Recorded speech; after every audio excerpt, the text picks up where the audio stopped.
इंसान चाहे बाहर से कितना भी बदल जाए, लेकिन उसका दिल वैसा ही रहता है। एक जंगल में साध नामक मुनि रहते थे। उन्होंने तप करके बहुत सी विद्या हासिल की। एक दिन ध्यान लगाने के बाद जब उनकी आंखें खुली तो उनके हाथ में आसमान से एक गिलहरी आ गिरी। वह गिलहरी खून से लथपथ थी, क्योंकि वो चील के पंजों से छूटकर मुनि के हाथ में आ गिरी थी। गिलहरी मौत के डर से कांप रही थी। मुनि को उसके ऊपर दया आ गई। उन्होंने सोचा, क्यों न इसे अपनी विद्या से अपनी बेटी बना लूं। मेरी पत्नी कब से संतान प्राप्ति की चाह रख रही है, लेकिन उसके भाग्य में संतान है ही नहीं। अब यह बात बताकर उसे दुखी करने की जगह कुछ साल इस गिलहरी को ही बेटी बनाकर उसे सौंप देता हूँ। इतना सोचते ही मुनि ने एक मंत्र पढ़कर गिलहरी को एक छोटी सी बच्ची बना दिया। वो उस गिलहरी को बच्ची बनाने के बाद गोद में उठाकर अपनी पत्नी के पास लेकर आए। उन्होंने कहा, लो अब इसे अपनी बेटी मानकर ही पालना। सोच लो, भगवान ने तुम्हारी सुन ली है। मुनि की पत्नी छोटी बच्ची देखकर खुश हो गई। अब गिलहरी से बच्ची बनी लड़की मुनि के घर में बड़े लाड़ प्यार से पलने लगी। मुनि की पत्नी ने कुछ दिनों के बाद बच्ची का नाम वेदांता रखा।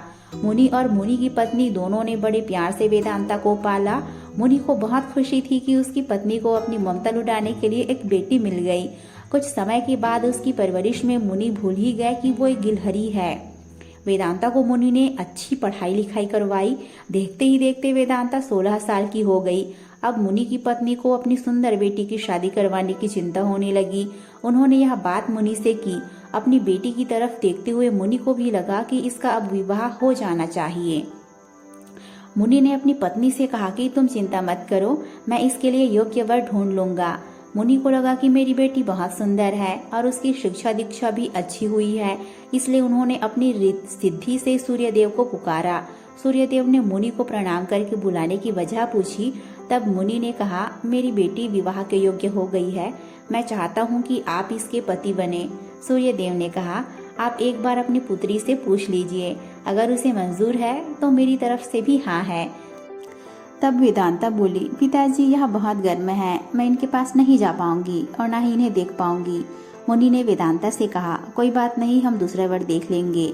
तभी सूर्यदेव ने कहा, हे मुनिवर, मुझसे श्रेष्ठ बादल है, आप उनसे बात कीजिए, वह मेरे प्रकाश को भी ढक देते हैं।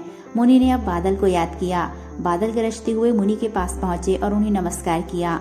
इस बार मुनि ने सीधे वेदांता से पूछा, क्या तुम्हें यह वर पसंद है?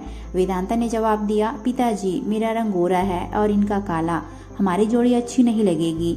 तब बादल ने मुनि से कहा, आप पवन देव को बुलाइए, वे मुझसे श्रेष्ठ हैं, उनमें मुझे उड़ाकर इधर से उधर ले जाने की ताकत है।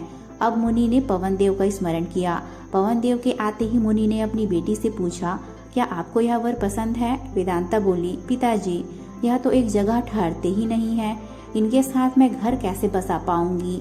इस बार मुनि ने पवन देव से पूछा, मुझे अपनी पुत्री के लिए वर की तलाश है, आप बताइए कि आपसे श्रेष्ठ कौन है? पवन देव ने जवाब दिया, मुनिवर आप पर्वत को बुला सकते हैं, वह मेरा रास्ता रोक देते हैं, वह मुझसे श्रेष्ठ है।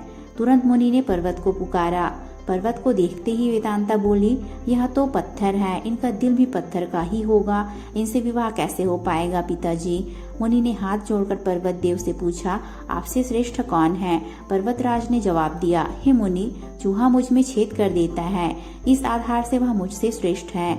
इतना कहते ही पर्वत देव के कान से चूहा नीचे कूदा।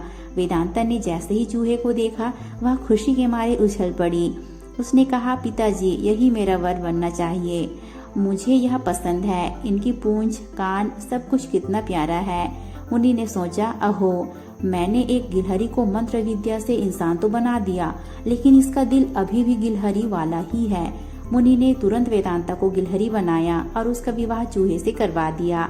विवाह के बाद दोनों खुशी खुशी रहने लगे। कहानी से सीख। तो दोस्तों, हमें इस कहानी से ये सीख मिलती है कि इंसान चाहे बाहर से कितना भी बदल जाए, लेकिन उसका दिल वैसा ही रहता है।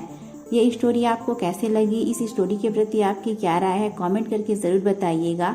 ये स्टोरी अच्छी लगे तो लाइक करें और इसी तरह के कंटेंट के लिए चैनल को भी ज़रूर से सब्सक्राइब कर लीजिएगा। आप सभी का बहुत बहुत धन्यवाद।